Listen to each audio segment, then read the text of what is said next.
ছবি, নিখিলের ধ্যানের ছবি।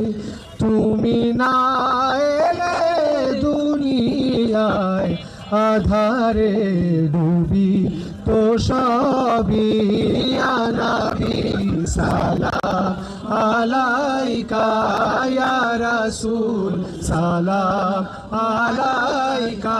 ভাই কেমন আছেন?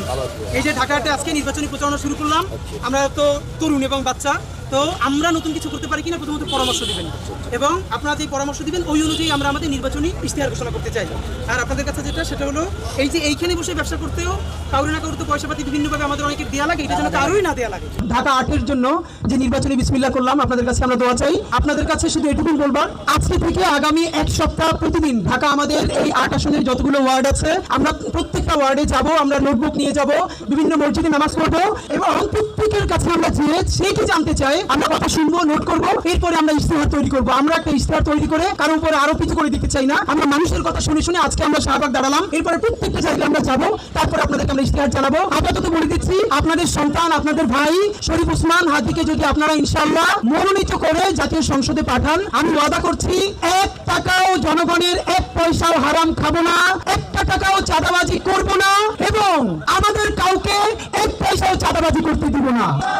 সুতরাং আমাদের ইনসাফ, আমরা ইনসিনার বিরুদ্ধে রাজপথে, তার বন্ধুরা তাকে বলছিল এত কথা বলো না, তিনি বলছিলেন যে বাচ্চারা মারা যাচ্ছে, আমি বারান্দায় বসে দেখছি, এখনো কি আমি কথা বলবো না। এবং আসাদ ভাই আমি লাকিলি যে তার পুরো পরিবার ঢাকা 8-এর ভোটার, সুতরাং আপাকে নিয়ে চলে এসেছেন, এত পরিমাণ সাপোর্ট করে ভালোবাসে, এটা আসলে আমাদের ঋণ। আমি শুধু আপনাদের কাছে বলতে চাই ভাইরা, আমরা আজকে বিসমিল্লাহ বলে রাজপথে নামলাম, অনেকে জিজ্ঞাসা করছে যে আমরা কি জিতবো কিনা, আমরা তো জিতবো বলেই নেমেছি ইনশাআল্লাহ। আমরা যদি কারো কাছে 1 পয়সা চুরি না করে, চাঁদাবাজি না করে, ডাকাতি না করে নির্বাচন করি, তাহলে তো আমাদের পরাজয়ের কোনো কারণ নাই।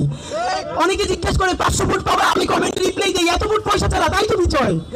এর মানে পয়সা ছাড়া 500 ভোট, আপনি কেন ইমাজিন ভাই চিন্তা করতে পারেন। আমরা বলতে চাই, আমাদেরকে যদি আপনারা কেউ হারাতে চান, সততায় আমাদেরকে হারাতে পারবেন না, চ্যালেঞ্জ দিলাম ইনশাআল্লাহ।